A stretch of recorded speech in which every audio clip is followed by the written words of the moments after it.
नमस्कार, स्वागत है आपका। आप देख रहे हैं TTN 24 न्यूज और मैं कीर्ति लेकर हाजिर हूं देश और दुनिया की तमाम बड़ी खबरें। खबर सहारनपुर से, जहां अपनी सास ससुर से परेशान विवाहित महिला भटक रही है दर दर। कभी मुख्यमंत्री कार्यालय तो कभी SSP सहारनपुर कार्यालय।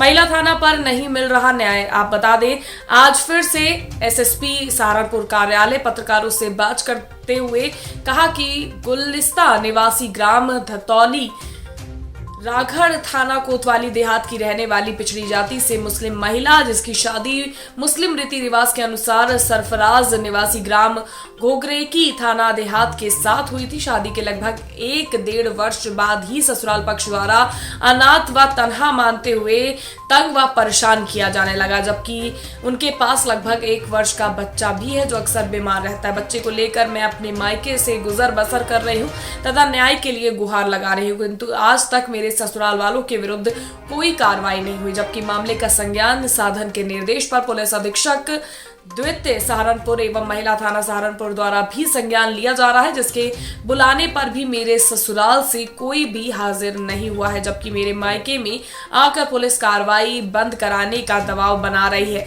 वहीं इस चीज को लेकर अब पीड़िता न्याय की उम्मीद के लिए तरस रही है। जी, मेरा नाम गुलिस्ता मलिक है और मैं धतौली रामगढ़ की रहने वाली हूँ। सर, मुझे मेरे सास ससुर की तरफ से मेरी और मेरे बच्चे की जान का खतरा है। सर, मैं 2-3 बार लखनऊ चली गई और कप्तान के यहाँ भी चली गई, SDM से भी मिल ली और CO के पास भी चली गई, महिला में भी चली गई मेरे सर, कोई भी कार्रवाई नहीं की जा रही है। सर, मैं अपने पति के साथ जाना चाहती हूँ, लेकिन मेरी सास ले जाना नहीं चाहती। जो भी झगड़ा होता है सर, मेरी सास ही करवाती है और मेरे साथ मार पिटाई करती है। आपके पति का क्या कहना है? मेरे पति ले जाना चाहते हैं और मेरी सास ले जाने से मना करती है, कहती है कि तुझे भी सड़ा दूँगी, लेके नहीं जाने के लिए। मेरे ससुर का नाम है दिलसाद और मेरी सास का नाम है खुशनुदा घोगरे की। अब आप यहाँ पर आए हैं तो क्या आश्वासन मिला है आपको? सर, यहाँ से मुझे मिला है जवाब कि हम इसमें कुछ नहीं कर सकते। अब आप क्या चाहते हैं? सर, मैं ये चाहती हूँ कि मैं अपने पति के साथ जाऊँ और खुश रहना चाहती हूँ, लेकिन मेरी सास मुझे ले जाना नहीं चाहती है और इस पर कार्रवाई की जाए। खबर बलिया जनपद के सिकंदरपुर में नगर पंचायत और बलिया नगर पालिका चुनाव का आरक्षित सूची घोषणा के बाद राजनीतिक सरगर्मियां क्षेत्रों में तेजी से फैल गई हैं। नगर पंचायत सिकंदरपुर में शासन स्तर से वार्ड व अध्यक्ष पद का आरक्षण की स्थिति साफ होते ही चुनाव सरगर्मियों में तेजी हो गई है। दावेदारी को मजबूत बनाने व जीत हासिल करने के लिए संजय ने सुभाषपा के पदाधिकारियों व कार्यकर्ताओं के साथ बैठक कर जीत की रणनीति तैयार कर रहे हैं। विरोधियों को पछाड़ने और एक तरफा चुनाव जीतने के लिए जनसंपर्क व दिन रात चुनावी रणनीति तैयार की जा रही है। सुभाषपा के संभावित उम्मीदवार संजय भाई व उनकी पत्नी जीत हासिल करने के इरादे से मजबूती के साथ चुनावी मैदान में उतर चुके हैं। सिकंदरपुर नगर पंचायत में भाजपा, सपा व सुभाषपा के संभावित प्रत्याशी संजय भाई के चुनावी मैदान में उतरने से हलचल तेज हो गई है। क्या नाम है आपका? मेरा नाम सायरा बानो है जी, किस पद के प्रत्याशी हैं आप सिकंदरपुर से? चेयरमैन पद के तो प्रत्याशी। जी, क्या आपका सपना है? किस तरह का आप नगर पंचायत बनाना चाहती हैं आप? मेरा सपना है, मेरा यही लक्ष्य है। मैं जब जाती हूँ अपने अगल बगल मोहल्ले में शादी ब्याह या मृत्यु के मौके पर, तो मैं बहुत सारी कमियाँ देखती हूँ। तो मेरे मन में एक बात है कि मैं इस पद के लिए खड़ी हूँ और जो कमियाँ हैं मैं दूर करूँ और सिकंदरपुर को मैं एक स्वच्छ नगर पंचायत बनाना चाहती हूँ। यहाँ बहुत सारी कमियाँ हैं, चिकित्सा की, बिजली की, पानी की, और जो राशन कार्ड की है वो मनमानी लोग बनवाते हैं, मुँह देखा काम करते हैं। जहाँ ज़रूरत है उस चीज़ को वहाँ नहीं मिलती है, इसलिए मेरी यही लक्ष्य है। जबलपुर ग्रामीण विकास खंड के तिलवारा घाट के निकट स्थित संकुल केंद्र शासकीय हाई स्कूल डगडाही नौता के अंतर्गत आने वाली 2 शालाएं यूजीईएस पिंडरई और शासकीय प्राथमिक शाला रामपुर नकटिया के छात्र छात्राएं पेड़ के नीचे बैठकर पढ़ाई कर रहे हैं, क्योंकि दोनों ही शालाओं में भवन जर्जर अवस्था में है। कहीं भी यहां पर कभी भी हादसा हो सकता है, परंतु जिम्मेदार अधिकारी एवं शासन प्रशासन नौनिहालों के संकटग्रस्त भविष्य की तरफ ध्यान नहीं दे रहे हैं। 2 वर्षों से इसी अवस्था में छात्र एवं छात्राएं भवन विहीन शाला में पढ़ रहे हैं। निरीक्षण परीक्षण उपरांत भी कोई सुधार नहीं हुआ। शाला भवन अति जर्जर अवस्था में है, कभी भी हादसा हो सकता है। इस कारण से शाला प्रभारी बच्चों को पेड़ के नीचे भवन से दूर पढ़ा रहे हैं। भविष्य में देखना होगा कि बच्चों के उज्जवल भविष्य का निर्माण कैसे होता है और उनकी जान की सुरक्षा के लिए शासन प्रशासन क्या करती है। वहीं इस मामले में मध्य प्रदेश अधिकारी कर्मचारी संयुक्त संगठन के जिला अध्यक्ष दिलीप सिंह ठाकुर ने भी अनेकों बार पत्र व्यवहार के माध्यम से स्कूल की समस्या को अवगत कराया, परंतु शासन प्रशासन और जिम्मेदार अधिकारी ना जाने क्यों मौन है। शासकीय हाई स्कूल डगडगा हिनौता संकुल केंद्र के अंतर्गत यूजीईएस पिंडरई और शासकीय प्राथमिक शाला रामपुर नकटिया के जो भवन है वो जर्जर स्थिति में है। रामपुर नकटिया स्कूल का तो भवन गिर चुका है, वहाँ पर शाला को पेड़ के नीचे बाहर लगाया जा रहा है। और जो यूजीईएस पिंडरई है वहाँ का भवन की जो छत है, छप्पर, वो बार बार नीचे गिर रहा है। ये विगत 2 वर्षों से लगातार प्रयासरत है कि इनकी शाला भवन निर्माण के लिए कोई सामग्री का पैसा उपलब्ध करा दिया जाए, किसी मद से शाला भवन निर्माण कार्य करा दिया जाए, लेकिन ऐसा कोई भी कार्य नहीं हुआ। जो जिम्मेदार अधिकारी हैं वो मौन है। उन्हें व्यक्तिगत रूप से ये इंटरेस्ट लेना चाहिए कि ये कार्य समय पर पूर्ण हो जाए, परंतु उन्होंने इस ओर ध्यान नहीं दिया। विगत 2 वर्षों से ग्राम के वासी, सरपंच, प्रधान अध्यापक, शाला के शिक्षक और बच्चे लगातार परेशान हैं। भीषण ठंड और शीतलहर का माहौल आने वाला है, मौसम आने वाला है। सोचिए इस समय वो क्या करेंगे। मैं चाहता हूं कि जिम्मेदार जो हैं वो लगातार, जिन्होंने यहाँ निरीक्षण परीक्षण किया है और केवल कागजों पर कवायद की है, वो कम से कम ईमानदारी से ये प्रयास तो करें कि बच्चे सुरक्षित भवन में रहकर अध्ययन कर पाएं। दिलीप सिंह ठाकुर, जिला अध्यक्ष, मध्य प्रदेश अधिकारी कर्मचारी संयुक्त संगठन, जिला जबलपुर। खबर कानपुर से है, जहां कानपुर का चर्चित रोनेल सरकार हत्याकांड का पुलिस ने खुलासा कर दिया है। पुलिस ने घटना की पूरी गहनता और वैज्ञानिक साक्ष्य के आधार पर जांच करने के बाद हत्यारोपी विकास को गिरफ्तार किया। पुलिस की पूछताछ में विकास ने हत्या की वारदात को अंजाम देने की बात कबूल की है। विकास के खिलाफ पुलिस विधिक कार्रवाई कर रही है। Joint police commissioner Anand Prakash Tiwari ने बताया कि एक लड़की रोनेल को भाई मानती थी, लेकिन उस लड़की के प्रेम संबंध अभियुक्त विकास से थी। पहले ये प्यार एक तरफा था, फिर दोनों तरफ हो गया था, जिसके बाद रोनेल ने लड़की के फोन नंबर को ब्लॉक कर दिया था, जिसके बाद रोनेल को चैटिंग करके बुलाया गया था। रोनेल के वहां पर पहुंचने के बाद गला दबाकर उसकी हत्या कर दी गई थी। एक जुवेनाइल गर्ल है जो हमारे डिजीज को, मृतक को भाई मानती थी और इनका संबंध काफ़ी एक दोस्त, एक भाई की तरह बहुत ही घनिष्ठ संबंध था। लेकिन एक दूसरा पर्सन है जो कि एक्यूज्ड है और जो आज इस केस में अरेस्ट हो रहा है, वो इस लड़की के साथ प्रेम संबंधों में जुड़ा हुआ था। काफ़ी दिनों तक यह वन साइडेड रहा है एंड देन सब्सिक्वेंटली ये बोथ साइडेड दिखाई देता है। 21 अक्टूबर को हमें एक सिम्टम और दिखता है कि रोनेल ने लड़की को ब्लॉक कर दिया है। वहाँ पे भीतर स्कफल होता है और स्कफल होते समय उसका गला दबा दिया जाता है, जैसा कि हमारे पीएम रिपोर्ट में भी है। और अगर हम पीएम रिपोर्ट को देखें तो पीएम रिपोर्ट में रीजन ऑफ डेथ स्ट्रैंगुलेशन है।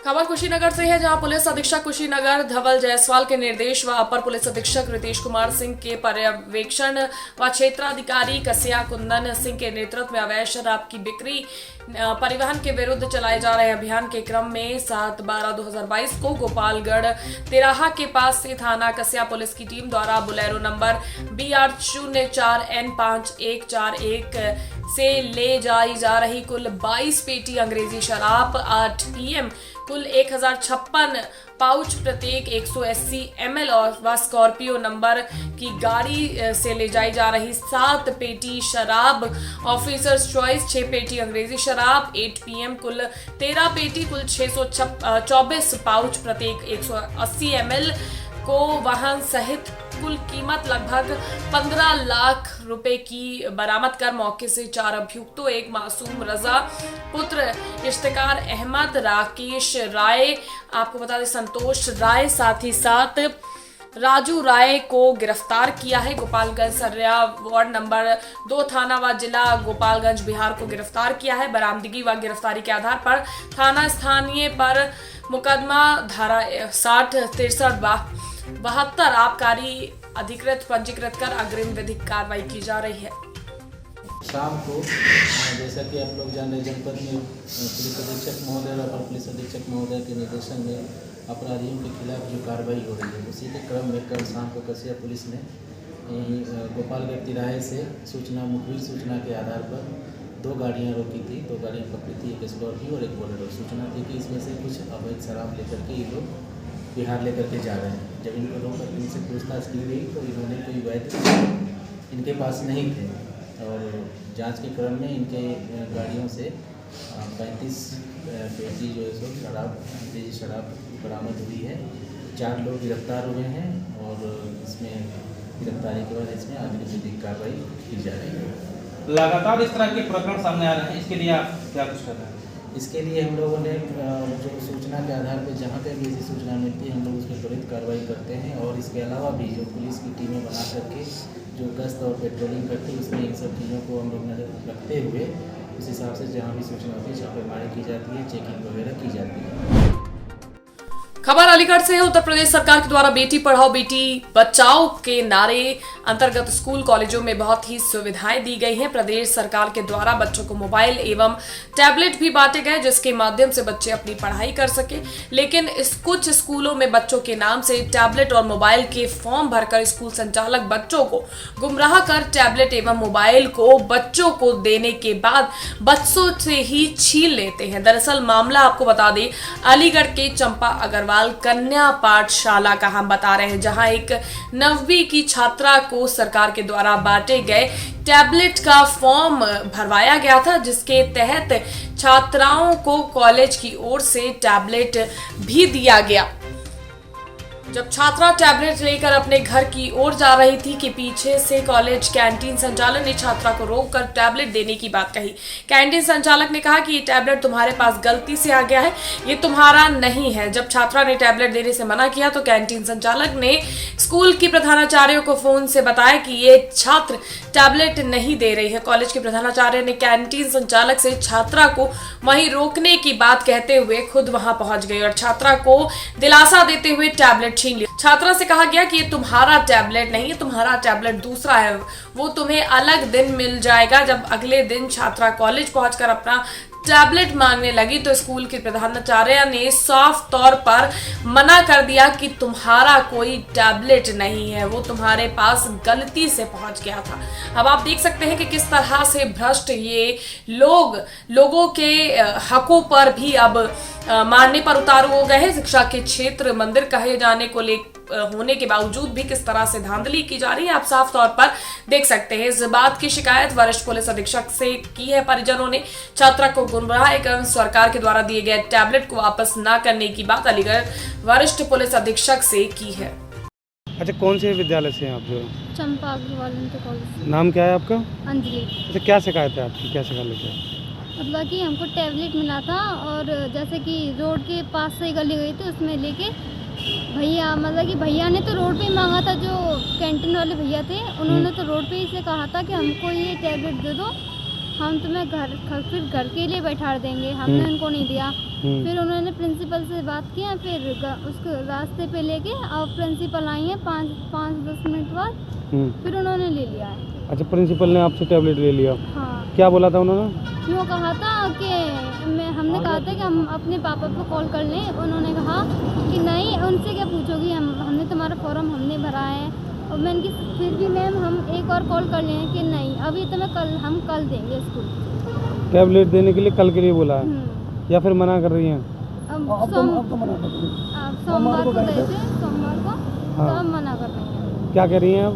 ये कह रही हैं ये गलती से मतलब कि नाम हो गया है तुम्हारा, ये अब ये किसी और लड़की का है, आपका नहीं है। आपका है। कौन सा विद्यालय, क्या नाम है? चंपा अग्रवाल इंटर कॉलेज। क्या नाम है प्रिंसिपल का? हेमलता सिंह।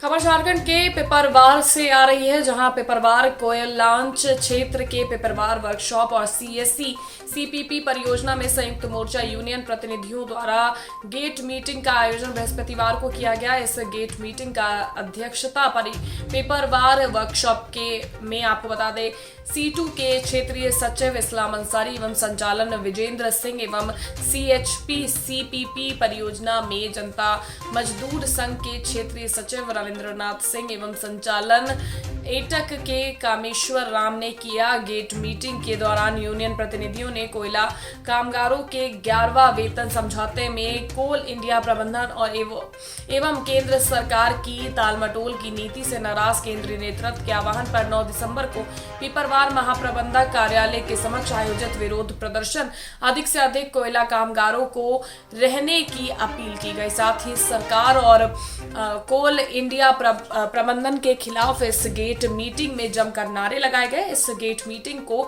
रविंद्रनाथ सिंह, भीम प्रसाद मेहता, कामेश्वर सहित यूनियन के अन्य प्रतिनिधियों ने भी संबोधित किया। खबर बीड़ जिले से है, जहां अंबा जोगाई तहसील स्थित योगेश्वरी माता मंदिर में चल रहा है मार्गशीर्ष महोत्सव का समारोह। आपको बता दें, इस मार्गशीर्ष महोत्सव के लिए पूरे महाराष्ट्र से लगभग 5000 आराध्य महिलाएं अपनी योगेश्वरी माता से मांगा हुई मन्नत पूरी करने यहां मंदिर परिसर आई थी। योगेश्वरी मंदिर ट्रस्ट की ओर से इन सभी महिलाओं के खाने पीने का तथा भोजन, कीर्तन, प्रवचन द्वारा मनोरंजन की व्यवस्था की गई। विधि अनुसार पूजा अर्चना करने के बाद योगेश्वरी माता की पालकी पूरे अंबा जोगाई शहर में घुमाई गई, ऐसा ट्रस्ट के सचिव शरद लोमटे ने कहा। फिलहाल वक्त हो चला एक छोटी सी ब्रेक, आपका ही मजा आएगा। ब्रेक के बाद भी खबरों का सिलसिला यूं जारी रहेगा। नमस्कार. आपल्या अंबेजोगाई शहरातील आणि तालुक्यातील तसा मार्गशीर्ष पौर्णिमेचा 9 दिवसाचा 8 दिवसाचा पारंपरिक उत्सवाची सांगता आज होम हवन करून झाली. पूर्णावतीच्या नंतर सांगता झाली, परंतु त्याचा शेवट जो आहे तो श्रीच्या पालखी मिरवणुकीने होतो. आणि आज सायंकाळी 6 वाजता श्रीची पालखी मंदिरामधून निघून गावामध्ये विविध ठिकाणी परिक्रमा करून परत देवी मंदिरात येते. हा उत्सव पार पाडण्यासाठी शांततामयरित्या आणि सुव्यवस्थित पार पाडण्यासाठी सर्व भक्तांनी सहकार्य केलं. त्याचप्रमाणे आम्हाला ट्रस्टीला किंवा देवस्थान कमिटीला अनेक विविध संघटनांनी, मग पोलीस प्रशासनातील पोलीस प्रशासन, नगर परिषद, अशा MACB, माहेश्वरी कुणबी विकास मंच, त्यानंतर सर्व आमचे सिक्युरिटीचे आम्ही नेमलेले लोक, या सर्वांनी प्रामाणिकपणे आपली सेवा दिली आणि आम्हाला सहकार्य केलं. त्याबद्दल मंदिर कमिटीतर्फे मी त्या सर्वांचा ऋणी आहे. धन्यवाद. आपण विश्वस्त मंडळाचे अध्यक्ष आहात अण्णा, आणि या ठिकाणी सचिव आपण सचिव आहात, आणि या ठिकाणी आराध महिला बसलेल्या सुद्धा मोठ्या संख्येत आपण त्यांचं ही सर्व सुविधा या ठिकाणी दिल्याबद्दल सर्व महिलांनी सुद्धा आपल्या विश्वस्त मंडळाचं कौतुक केलेलं आहे. त्याबद्दल आम्हाला अभिमानाची गोष्ट आहे की आम्हाला अभिमान वाटतो की कसल्याही प्रकारे काही कोणाची तक्रार आली नाही. जेवढ्या परीनं होईल तेवढी संपूर्ण व्यवस्था केली. प्रसाद वाटपसुद्धा 2 वेळेला सर्व आरात बसलेल्या भक्तांना देण्यात आला आणि विशेष म्हणजे त्यांना तो प्रसाद त्यांच्या बसलेल्या जागेवर मिळाला. ही सुद्धा व्यवस्था आम्ही केली. त्यासाठी आम्हाला गावातील माहेश्वरी मारवाडी समाजाची माहेश्वरी संघटना जी आहे त्या संघटनेच्या सर्व कार्यकर्त्यांनी अतिशय मोलाचं सहकार्य केलं. आणि एवढंच नाही तर यावर्षी दुसरा एक नवीन उपक्रम असा चालू केला आम्ही की सर्व भक्तांना जेवढे काही आरात बसलेले होते त्या सर्व आरात भक्तांना दररोज सकाळी 6 ते 8 या वेळेमध्ये मोफत चहा देण्यात आला. म्हणजे चहाची सुद्धा त्यांना काही बाहेरून घेण्याची गरज पडली नाही. मंदिर कमिटीने व्यवस्था केली त्यांची.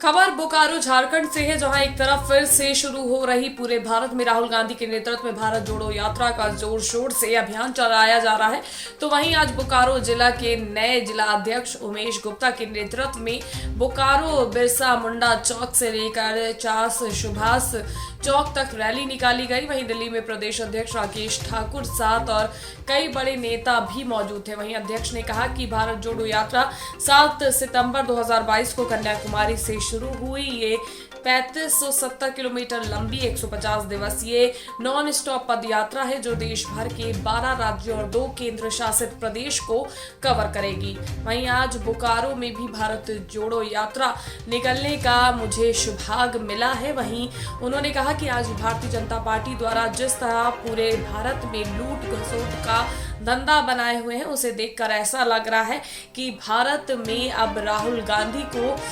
प्रधानमंत्री बनाने के लिए सभी कांग्रेस कार्यकर्ता और सभी पार्टी के बड़े नेता भारत को जोड़ने के लिए एकजुट हो गए हैं और भारत यात्रा द्वारा एक एक कार्यकर्ताओं को जोड़ा जा रहा है। और उन्होंने क्या कुछ कहा सुनिए। देश को जोड़ने का काम कर रहे हैं हम लोग। देश में भाईचारा की राजनीति, देश को जोड़ने का काम कर रहे हैं हम लोग। देश जोड़ रहे हैं। देश को खंड खंड कर दिया गया है, उसको एक जगह कर रहे हैं हम। लेकिन कहीं ना कहीं कैसे प्रतीक हो रहा है कि खंडित है देश हमारा? आप नहीं देख रहे हैं। सत्ता पे आई है, आप तो बताइए कैसे प्रतीक कर रहे हैं खंडित है हमारा? देश तोड़ने का काम किया जा रहा है पिछले 8 साल से। देश हम बनाए हैं, देश का दर्द हमको है, राज्य का दर्द हमको है, तो जोड़ेंगे हम ही ना। हमारे आदरणीय नेता भावी प्रधानमंत्री राहुल गांधी जी देश जोड़ने निकले हैं, वही संदेश हम लोग राज्य में दे रहे हैं कि देश को जोड़ कर रखेंगे। एक दूसरे को भाईचारा का जो रिश्ता है वो बरकरार रहेगा, वो कभी टूटेगा नहीं। और कांग्रेस पार्टी सबको खुशहाल रखना चाहती है। यात्रा कहाँ से कहाँ तक? जी, ये बिरसा चौक नया मोड़ से हम लोग सुभाष चौक चेक पोस्ट चलेंगे और हमारे ग्रामीण मंत्री माननीय आदरणीय आलमगीर साहब आ रहे हैं, प्रदेश अध्यक्ष बड़े भाई आदरणीय राजेश ठाकुर जी आ रहे हैं, अल्पसंख्यक अध्यक्ष जी हमारे बड़े भाई शकील अख्तर अंसारी जी आ रहे हैं और हमारे देश के पूर्व होम मिनिस्टर सुब्रत सहाय जी भी आ रहे हैं। बस 10 मिनट में पहुंचने वाले हैं, उन्हीं का इंतज़ार हम लोग कर रहे हैं। जिम्मेवारी दी है वो किस तरह से निभाएंगे? जी, पूरी ईमानदारी और वफादारी से निभाऊंगा और पार्टी को मजबूत करके चलेंगे, सबको लेकर चलेंगे। सब हमारे साथ है, पार्टी के साथ है। गुजरात चुनाव में भाजपा की जीत पर कार्यकर्ताओं में जश्न का माहौल। गुजरात विधानसभा चुनाव में भारतीय जनता पार्टी के जीत हासिल करने पर देवरिया जनपद में भाजपा कार्यकर्ताओं ने एक दूसरे का मुंह मीठा कर आपको बता दे खुशियां मनाई। जश्न का माहौल साफ तौर पर देखा गया, जहां पर पटाखे जलाकर जश्न मनाया गया। कार्यकर्ताओं के द्वारा भारतीय जनता पार्टी के कार्यकर्ता व भाजपा जिला अध्यक्ष, महिला मोर्चा जिला अध्यक्ष इस मौके पर मौजूद रही। आज ये किस तरह का जश्न आप महिला कार्यकर्ताओं के द्वारा मनाया जा रहा है?